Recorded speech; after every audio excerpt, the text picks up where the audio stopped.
बबरकत दुआ के लिए। खुदावन आपको बहुत ज़्यादा बरकत दे और आपकी तमाम परेशानी मुसीबत खुदावन दूर करे। आमीन। आमीन। Thank you. अब वक्त है अजीज़ों के हम आज का जिंदा पाक कलाम सुने और मैं बहुत ही अब इज्जत और तराम के साथ पास्टर शहजाद को वेलकम कहती हूँ। काइंडली आप अपने माइक ऑन म्यूट कीजिए और आज का जिंदा पाक कलाम जो अपने पाक रूह की हिदायत से तैयार किया है हमारे लिए, काइंडली शेयर कीजिए। Welcome pastor ji. Thank you very much sister ji. खुदाम यसुस के अजीम बाबरकत जलाली नाम में आप सबकी सलामती हो और मैं खुदाम का शुक्र अदा करता हूँ आज के इस मौका के लिए, खासतौर पे वॉइस ऑफ गॉड के लिए कि आप सब ने हमें इनवाइट किया। इस बात के लिए हम आपके शुक्रगुजार हैं। खुदाम यसुस के नाम को इज्जत और जलाल पास्टर लतीफ के लिए, सिस्टर नीला के लिए और सिस्टर अनीता के लिए आप सबको खुदाम बरकत दे। और मैं ईमान रखता हूँ कि हमारा खुदा जो जिंदा खुदा है वो अपने लोगों से बात करता है, वो अपने लोगों को इस्तेमाल करता है कि वो उसके कलाम को उसके लोगों तक पहुंचाए। तो जो खुदा ने आज मेरे दिल में बात डाली है वो है ईमान। नया टॉपिक नहीं है, हम सब इसके ऊपर बेशुमार दफा मैसेजेस सुन चुके होते हैं, लेकिन मैं ईमान रखता हूँ कि खुदा का कलाम हर रोज हर सुबह ताजा होता है। आमीन हालेलुया। तो अगर हम ईमान रखते हैं तो हमारी जिंदगी में सारा काम होता है। आमीन हालेलुया। तो ईमान जो है उसकी डेफिनेशन वेरी सिंपल, बहुत आसान है और खुदा के पाक कलाम के अंदर उसको डिफाइन किया गया है और वो इब्रानियों 11वें बाब की पहली आयत में लिखा हुआ है ना कि जैसे अब ईमान उम्मीद की हुई चीजों का एतमाद और अनदेखी चीजों का सबूत है।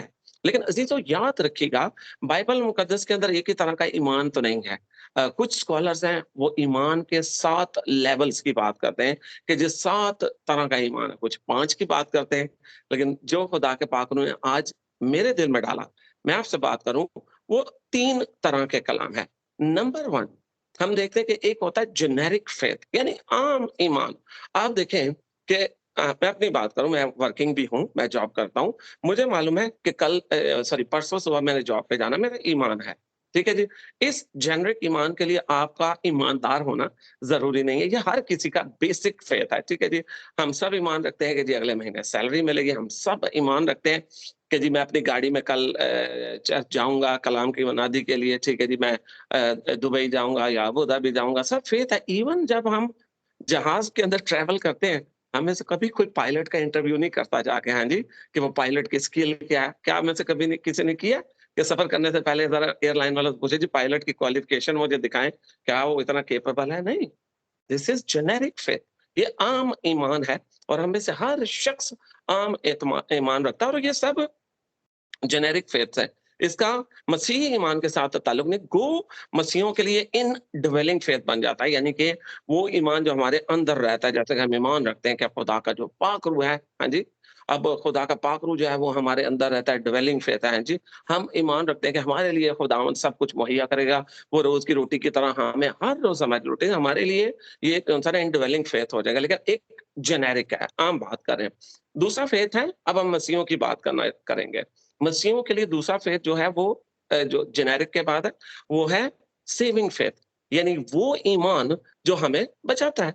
जैसे हम रोमियो के खत के 10वें बाब की 9वीं और 10वीं आयत में पढ़ते हैं जी, कि अगर हम दिल से इकरार करते हैं कि खुदावंद यीशु मसीह जो हमारा खुदावंद है, तो हम उसके ऊपर ईमान लाते हैं, वो मुर्दों में से जी उठा है, और उसका हम जो है ना दिल से इकरार करें और जुबान से इकरार करें, दिल से ईमान लाए, जुबान से इकरार करें, तो हमारे लिए जो था ना सेविंग फेथ है। सेविंग फेथ के बहुत सारे हवाला आपको 15-16 के करीब अनाजील में, खतूत में आपको मिलेंगे, लेकिन वो हमारा सेविंग फेथ है। लेकिन एक तीसरी तरह का भी ईमान है जिसके ऊपर मैं आज स्पेसिफिकली बात करना चाहूंगा, और वो है गिफ्ट ऑफ फेथ, जो कि हमें पहला करंथियों उसके 12वें बाब की 9वीं आयत में मिलता है कि ये वो ईमान है जो रूह की 9 नेमतों के अंदर है। अब देखिए, ये जो ईमान है जिसकी हम बात करना चाह रहे हैं, ये ऐसा नहीं है कि आज खुदावंद यीशु मसीह जिसको हम ईमान का बानी कहते हैं, खुदावंद यीशु मसीह के नए अहद के बाद ये हमारी जिंदगी में नहीं, ये पुराने अहदनामा में भी था, ये पुराने अहदनामा में भी उसी तरह काम करता था, जो गिफ्ट ऑफ फेथ था। अब देखिए, याद रखिएगा, जो गिफ्ट ऑफ फेथ है वो आपको मिरेकल्स की तरफ लेके जाता है, हाँ जी। फॉर एग्जाम्पल, खुदाम यीशु मसीह ने मरकस की इंजील के 11वें बाब की 22वें ता 24वें आयत में लिखा हुआ एक वाक्य है, ये उस वो वाक्य जब खुदाम यीशु मसीह ने एक दिन पहले जो दरख्त था अंजीर का, उसके ऊपर लानत की थी। दूसरे दिन जब शागिर्द देखते हैं कि वो सूख गया हुआ है, तो खुदावंद यीशु मसीह ने कहता है कि अगर तुम ईमान रखो और इस पहाड़ से कहो तो के समंदर में जा पड़ेगा। लेकिन खुदावंद यीशु मसीह के जो कुछ तुम मांगते हो दुआ में, ईमान रखो कि वो तुम्हें मिल चुका है। आमीन, हालेलुया। तो हम ये बात कर रहे थे कि ये ऐसा ईमान है कि जो कि हमारे लिए नामुमकिन कामों को करता है। तो इसका मतलब क्या हुआ कि हम जो चीज़ें दुआ में कई दफ़ा माँगते हैं और हमें नहीं मिलती, तो इसका मतलब ये है कि हम अभी गिफ्ट ऑफ फेथ तक नहीं पहुँचे। आमीन। हमारी ज़िंदगी में जब गिफ्ट ऑफ फेथ, ये ऐसा ईमान है, ये ऐसा ईमान है जो गैर मुतज़लज़ल है। आपके इर्द-गिर्द के हालात कुछ क्यों ना हो जाएँ, कोई हालात क्यों ना, कुछ ना हो जाए, लेकिन आपकी तवक्को, आपका तवक्कुल, आपकी उम्मीद अपने ज़िंदा खुदा के साथ लगी रहे, कायम रहे, नज़रें खुदावंद पे कायम रहे, तो ये वो फ़ेथ है जिसे गिफ्ट ऑफ फ़ेथ कहा गया। और गिफ्ट जितने नो उनके मुतालिक पौलुस रसूल लिखते हैं कि वो एक ही रूह है जिसको जो चाहता है बाँटता है। तो ये उसकी मर्ज़ी है कि वो मुझे ये गिफ्ट ना दे, लेकिन आप जो सुन रहे हैं आपके पास ये गिफ्ट हो, तो ये उसकी मर्ज़ी है। वो हमारी हैसियत के मुताबिक हमारी कैपेबिलिटी या हमारे अंदर की जो वो है उसके साथ लगन है, कमिटमेंट है, सबमिशन है, उसको देख के हमें देता है। तो याद रखिएगा कि जो गिफ्ट ऑफ फेथ है, ये आपको ग्रेजुअली नहीं बल्कि अल्टीमेटली ये आपको मोजज़ात और शिफा की तरफ ले जाता है। मैं पिछले साल मुझे मौका मिला कि जो था ना पाकिस्तान में आए थे अपोस्टल मेल्डोनाडो।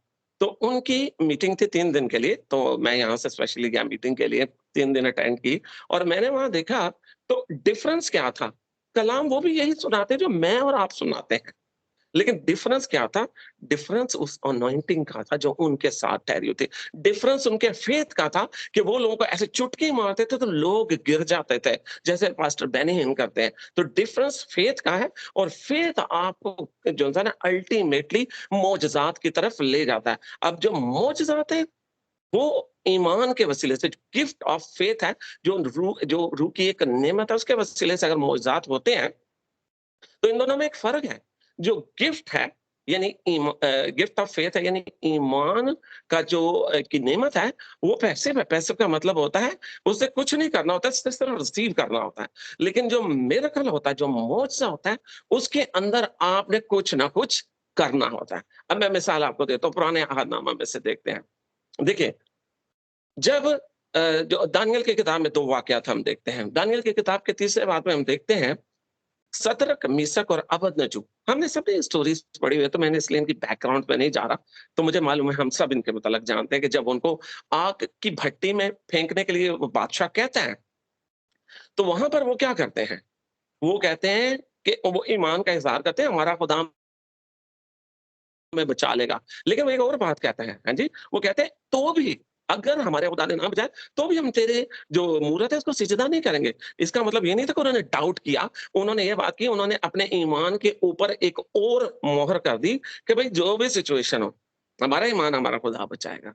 लेकिन जो भी सिचुएशन हम तेरे बुतों को कम से कम सजदा नहीं करेंगे। और आप देखें कि वहाँ पर जब उन्होंने वो ईमान रखा, गिफ्ट ऑफ फेथ था ये, हाँ जी, ऐसा मजबूत ईमान कि वहाँ पर कोई फरिश्ता नहीं आया। वहाँ पर कलाम में लिखा है कि जब वो बादशाह देखता है, कहते हैं, हमने तो जो-सा ना 3 लोगों को डाला था, ये 4 कहाँ से फिरते हैं? तो चौथे की सूरत एलाज़ादा है। तो देखें आप गिफ्ट ऑफ फेथ में जब होते हैं ना, जब आपको वो नेमत का जो-सा ना ईमान मिलता है, तो खुदा खुद आ जाता है। और कितनी खूबसूरत बात है कि जब उनको वापस निकालते हैं वहाँ से, वो बाहर निकलते हैं, तो देखते हैं कि चूँकि उनको अमामो यानी उनके सर पे पगड़ियाँ-शगड़ियाँ, सारे कपड़ों के साथ पटके-शटके होते हैं, उनके साथ फेंका जाता है।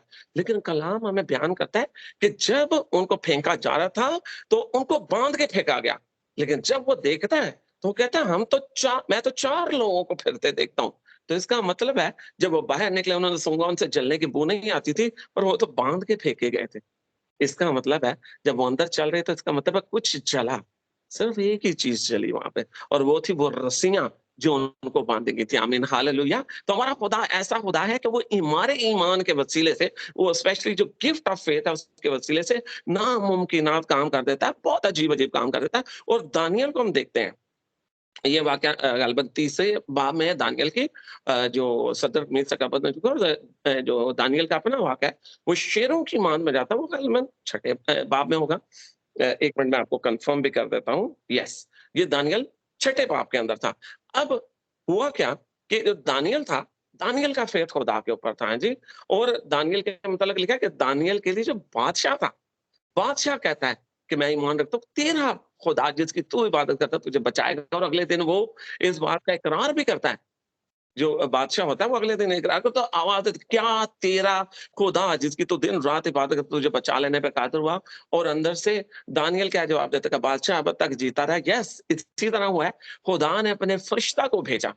आमीन, हालेलुया। जिसने शेरों के मुँह बंद कर दिया। और हम इसी तरह के वाकयात देखते हैं पुराने अहद-नामा के अंदर। अब हम ये डिफरेंस देख रहे हैं। अब इन दोनों के अंदर गिफ्ट ऑफ फेथ ने काम किया। ठीक है जी? क्योंकि ये अर्जेंट सिचुएशन थी, जहाँ पर जो है ना खुदा के नाम को इज़्ज़त और जलाल देना ज़रूरी था। और हम ये जानते हैं कि पुराने अहदनामा में भी खुदा का पाक रूह काम करता था। ऐसा नहीं है कि खुदा का पाक रूह जो है ना अमाल दूसरे बाब में ही सिर्फ जाके नाज़िल हुआ, नहीं, उससे पहले वो आता जाता था। लेकिन दूसरे के बाब के बाद वो हमारे साथ-साथ है। हाँ जी, यीशु ने कहा था, वो तुम्हारे साथ रहता है। यीशु के होते भी पाक रूह था, लेकिन वो तुम्हारे अंदर होगा, तो अब वो हमारे अंदर आ गया। आमीन, हालेलुया। तो हम ये देखते हैं कि खरूज 14वें बाब के अंदर मूसा जो है, अब उसके पीछे फ़िरौन की फ़ौजें आ गई हैं और सामने रेड सी है, यानी लाल समंदर जिसे कहा गया। तो वो खुदा से पुकारता, खुदा कहता मुझे क्यों घेरा है? मैंने जो तेरे हाथ में तुझे असा दिया, इसे इस्तेमाल करना। और मूसा वो असा मारता है और कलाम बयान करता है कि समंदर 2 टुकड़े हो गया। तो जो हम बात सीखना चाह रहे हैं कि सदरक, मीशक, अबेदनगो ने कुछ नहीं किया, दानिय्येल ने कुछ, उन्होंने सिर्फ ईमान रखा, उनके लिए वो गिफ्ट ऑफ फेथ ने काम किया। ये गिफ्ट ऑफ फेथ, वो फेथ जो खुदा की तरह का फेथ है। जैसे यीशु मसीह का फेथ था, ईमान था कि जो वो कहता था वो हो जाता था। लेकिन मोजज़ात के लिए आपको कुछ करना है। तो मूसा ने क्या किया? उसने वो असा मारा, समंदर 2 टुकड़े हो गए। लेकिन जब बनी इस्राएल उस समंदर में से गुज़रे, तो वो उन्होंने मौजज़ा नहीं किया। वो अपने ईमान के वसीले से वहाँ से गुज़रे। उनको उन्होंने ईमान रखा कि ऐसा नहीं होगा कि ये 2-4 किलोमीटर के जो लेंथ के समुद्र से हम गुज़रेंगे, ऐसा हम दरमियान में पहुँचे और ये लहरें जो हैं, जो पानी जहाँ पे 300-400 फुट समंदर की गहराई है, ऐसे दीवार की तरह खड़ा है, ये वापस क्रैश हमारे ऊपर नहीं होगा, हम डूब नहीं जाएँगे। वो ईमान के वसीले से गुज़र गया। आमीन, हालेलुया। तो ये डिफरेंस है हमारे गिफ्ट ऑफ फेथ में। और जो आप उसके साथ एक्शन करेंगे, वो आपको आपके मौजज़ा की तरफ ले जाएगा। नए अहदनामा में हम आते हैं, तो हम देखते हैं कि हमारा खुदावंद यीशु मसीह जो है, जैसे ईमान का बानी कहा गया है, उसने जगह-जगह ईमान की बात की है। ठीक है जी? वो किसी से भी बात करता तो जैसे वो 38 वर्ष का बीमार शख्स से कहता है, "क्या तू ठीक होना चाहता है?" कोई भी शख्स जो ऐसी सिचुएशन में होगा उसके लिए तो सवाल बड़ा अजीब होगा, भाई वो पड़ा ही ठीक होने के लिए। लेकिन यीशु मसीह हर किसी को कहते थे, क्या तू ईमान रखता है? और वो जब ईमान रखते थे, लोग अपने ईमान का इकरार करते थे, तो खुदावंद का पाक रूह बताता है कि उसके बाद जाके वो मौजज़ा जो था, वो उन लोगों की ज़िंदगी में हो जाता था। तो इसका मतलब है कि अब नए अहदनामा में याद रखिएगा, नए अहदनामा में खाली पाक रूह ही नहीं, खुदा के फरिश्ते भी काम करते थे। जब पतरस जेल में था, तो वहाँ पर हम देखते हैं कि खुदावंद का फरिश्ता आ जाता है, आके उसको उठाता है, लेके जाता है, कलीसिया दुआ कर रही है। लेकिन बाकी जगह पर हम देखते हैं कि जब पौलुस और सीलास जेल के अंदर थे और वो गीत गा रहे थे, वहाँ पे खुदा के पाक रूह आता है, हाँ जी। और वहाँ पे लिखा है कि उन कैदखाने की नींव पूरी इमारत हिल जाती है, उनकी बेड़ियाँ वगैरह खुल जाती हैं, हाँ जी, दरवाजे खुल जाते हैं। तो नए अहदनामा के अंदर हम देखते हैं कि अब खाली खुदा के फरिश्ते नहीं, बल्कि खुदा का पाक रूह भी साथ-साथ है, जो काम कर रहा है। और खुदावंद यीशु मसीह जो थे, वो ऐसे नहीं था कि वो जो है ना खाली अपनी मर्ज़ी से काम करते थे। यानी कि मैं आपको बताना क्या चाह रहा हूँ कि जो गिफ्ट ऑफ फेथ है, जो कि खुदावंद यीशु मसीह के ऊपर था, स्कॉलर सारे मुत्तफ़िक हैं इस बात के ऊपर कि रूह की जो 9 नेमतें हैं, खुदावंद यीशु मसीह के अंदर यकसर एक ही वक़्त में सारी 9 की 9 नेमतें खुदावंद यीशु मसीह में काम करती थीं। इसके बावजूद हम ये देखते हैं, हवाला जाके मरकस की अंजील उसके 6 बाब के पहली 6 आयत में हम देखते हैं कि खुदावंद यीशु मसीह जो है, वो अपने होम टाउन नासरत लिखा हुआ है वहाँ पे, वो अपने वतन में आता है। और वहाँ पर लोग जो है ना वो एतमाए, वो ये तो बढ़ई का बेटा है, ये तो ये है। और यीशु ने कहा, ये नबी अपने वतन के सिवा और कहीं बेइज्जत नहीं होता। और लिखा है वहाँ वो कोई मोजज़ा ही ना दिखा सका। क्यों? क्योंकि लोगों के अंदर ईमान नहीं था। तो ज़रा याद रखें कि अगर मैं और आप जो हम खिदमत करते हैं, हमें हमारे साथ अगर गिफ्ट ऑफ फेथ है, तो उसके साथ जिसके लिए आप दुआ कर रहे हैं, जिसके लिए आप शिफा चाह रहे हैं, जिसकी ज़िंदगी में मौज़ा आना है, उसका ईमान आपके ईमान के साथ मैच होना ज़रूरी है। ये मैं नहीं कह रही, बाइबल मुकद्दस बता रही है कि जैसे मरकस के छठे बाब में अभी हमने हवाला देखा, तो वहाँ पर खुदावंद यीशु मसीह, क्या हम सोच सकते हैं कि खुदावंद यीशु मसीह जो कहते हैं कि खुद खुदा था, हाँ जी, तो वो मौज़ा नहीं दिखा सका। क्यों? सिर्फ़ लिखा हुआ है कि वो उनके ईमान की वज़ह से, कि उनके एतमाद की वज़ह से वो कोई मौज़ा नहीं वहाँ पर दिखा सका। और हम ये देखते हैं कि खुदावंद यीशु मसीह की ज़िंदगी में भी जो ईमान का वो था, गिफ्ट ऑफ फेथ था, वो उसी तरह काम करता था, क्योंकि वो जिस्मानी हालत में था। हम मुसलसल देखते हैं कि खुदावंद यीशु मसीह जो थे, वो जिस्म के अंदर रहते हुए जिस्मानी तौर पे भी काम करते थे, वो दुखी होते थे, वो थकते थे, उनको प्यास लगती थी, वो सोते थे, और लेकिन साथ ही साथ उनके अंदर खुदा की इलाही कुदरत भी काम करती थी। वो तूफ़ानों को डाँटते थे, वो मोजज़ात करते थे, वो 5 मछली 2 उसको सॉरी, जो 5 रोटियाँ 2 मछलियों को वो हज़ारों में तक़सीम कर सकते, तो साथ-साथ उसकी खुदाई कुदरत भी काम कर रही थी। तो हम एक वाक़या देखते हैं मत्ती 8वें बाब के अंदर, उसकी 23 ता 27वीं आयत के अंदर लिखा हुआ है कि वहाँ पर खुदावंद यीशु मसीह, तूफ़ान आता है और खुदावंद यीशु मसीह वहाँ पर सो रहे हैं, कश्ती के अंदर। ऐसे ही लिखा हुआ है ना? लेकिन ऐसा क्यों है? क्योंकि खुदावंद यीशु मसीह को का ईमान, वो ईमान का बानी है। हाँ जी, जिस्मानी सूरत में होते हुए भी उसका ईमान, चूँकि वो गिफ्ट ऑफ फेथ से भरा हुआ था, तो उसका मुकम्मल ईमान था, गो वो जिस्म के अंदर है। लेकिन ये तूफ़ान उसका कुछ नहीं बिगाड़ सकते, इसलिए वो रिलैक्स था, जबकि शागिर्द डर रहे थे। तो अज़ीज़ों याद रखिए, जब आपके अंदर गिफ्ट ऑफ फेथ होता है, जो ईमान की नेमत आपके अंदर काम करेगी, आपके इर्द-गिर्द के इर्द-गिर्द के लोग जो हैं, उनके अंदर हलाकत हो सकती है, उनके अंदर परेशानियाँ हो सकती हैं, उनकी ज़िंदगियों में बेचैनी हो सकती है, आपकी ज़िंदगी में नहीं होगा। ये जो ईमान की नेमत है, ये आपकी ज़िंदगी में अमन और सुकून को लाती है, ये ईमान को बढ़ाती चली जाती है। और हम देखते हैं कि खुदावंद यीशु मसीह जब कानाए गलील का पहला मौजज़ा करते हैं, पहला मौजज़ा करते हैं, तो वहाँ पर भी वही बात आ जाती है, दूसरों ने रिसीव किया। खुदावंद यीशु मसीह ने कहा, इन मटकों को, जो पत्थर के 6 मटके पड़े होते, इन्हें पानी से भर दो। मैं वहाँ पे होता तो मैं कहता जी पास्टर जी, हमें मैं चाहिए, पानी नहीं चाहिए, पानी हमें भी पता है हम डाल सकते हैं, हमें मैं चाहिए। लेकिन कलाम बयान करता है, उन्होंने कोई सवाल नहीं किया। उन्होंने लिखा है मुहद्दसा मरियम ने कहा कि ये जो कहता है तो मैं करूँ। उन्होंने ईमान से, खुदावंद यीशु मसीह ने कुछ नहीं किया।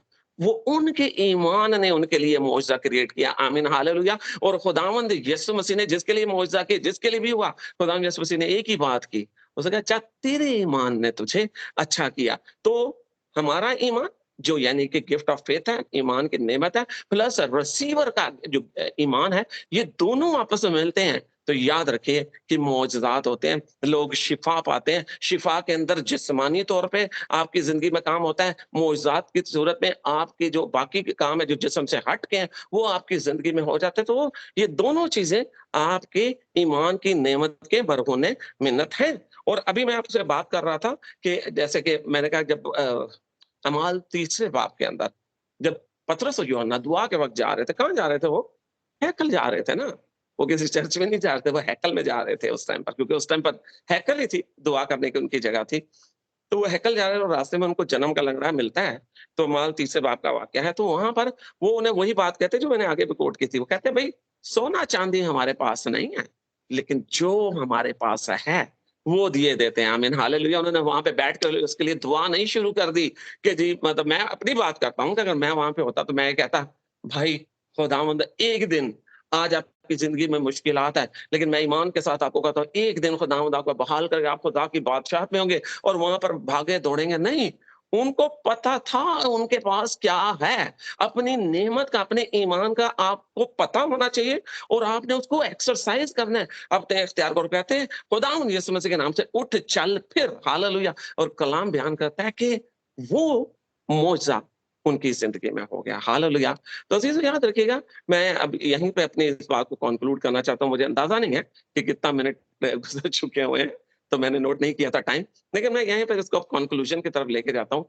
याद रखिएगा कि जो खुदा का पाक रूह आपको ईमान देता है, गिफ्ट ऑफ फेथ, ईमान की नेमत, ये इसी तरह है जैसे 2 शख्स लोगों के दरमियान एग्रीमेंट होता है। अगर पुराना अहदनामा था तो खुदा अहद निभाता था। बनी इसराइल जहाँ पे मुश्किल में होते तो खुदा खुद दौड़ा चलाता था, क्योंकि उसने अहद किया था। और आपको याद होगा कि वो पुराना अहद जो था वो खुदा ने अब्राहम के साथ किया था, अब्राहम ने खुदा के साथ नहीं। जबकि एग्रीमेंट जो उस टाइम पे होते होते थे, उसके अंदर असूल था कि 2 लोग आपस में एग्रीमेंट करते थे, या ट्राई पार्टी 3 लोग। और वहां लिखा हुआ है अब्राहम के ऊपर उसने गहरी नींद भेजी और मशल आग के अंदर से गुजरी, अहद खुदा ने किया। इसीलिए बनी इसराइल जो भी करते रहे, खुदा अपने अहद के पीछे खड़ा रहा। आमीन, हालेलुया। तो इसी तरह आज के डेट के अंदर अब चूंकि जो नया अहद है खुदा यीशु मसीह के खून के वसीले से बांधा गया, और हम जो सा ना फजल के तख्त के नीचे हैं, अब हमारी अपने कामों से हम निजात को हासिल नहीं कर रहे। कलाम बयान करता है हमारे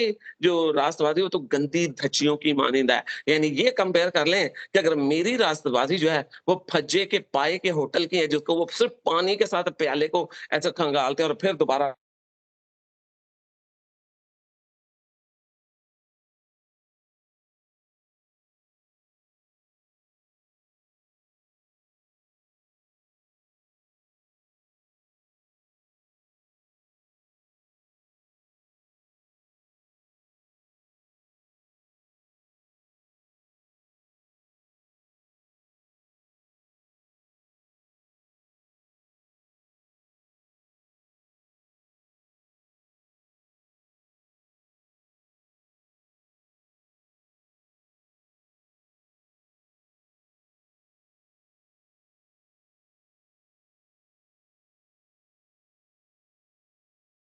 सॉरी, बीच में एक कॉल आ गई थी जिसकी वजह से डिस्टर्बेंस हो गई थी। तो मैं ये बात कर रहा था, क्या हम अपने ईमान के ऊपर बात कर रहे हैं, तो जो नया अहदनामा है, उसके अंदर भी ऐसे ही। अब आज पता है ये कॉन्ट्रैक्ट कैसे है?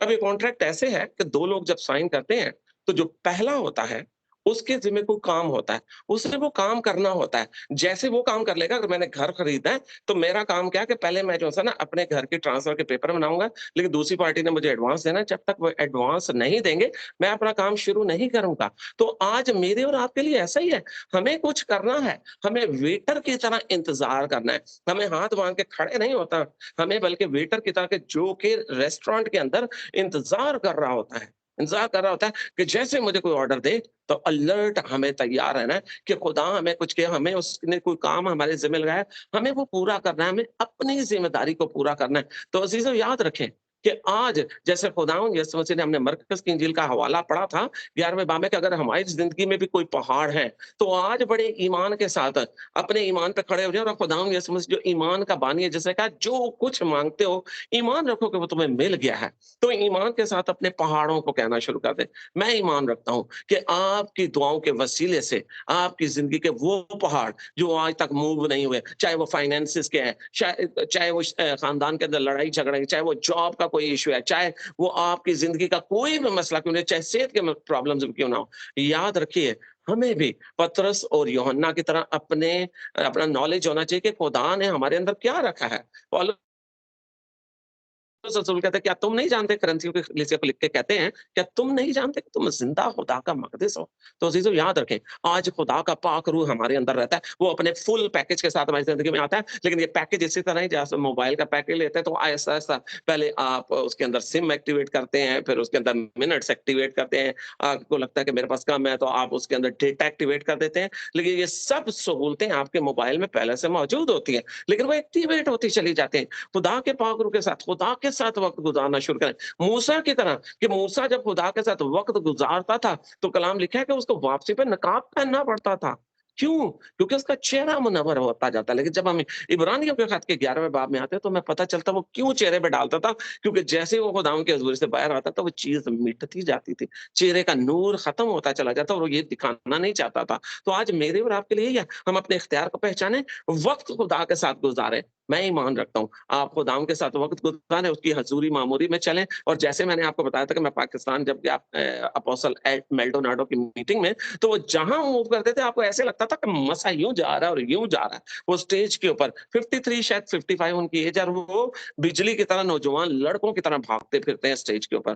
तो मेरे और आपके अंदर भी खुदावंद के फज़ल से ऐसे ही होगा। अपने पहाड़ों को खुदावंद यीशु मसीह के नाम से ईमान के साथ डाँटें। मेरा ईमान है, आपके पहाड़ आपके सामने से चले जाएँगे। आमीन, हालेलुया। खुदावंद आप सबको बरकत दे। God bless you.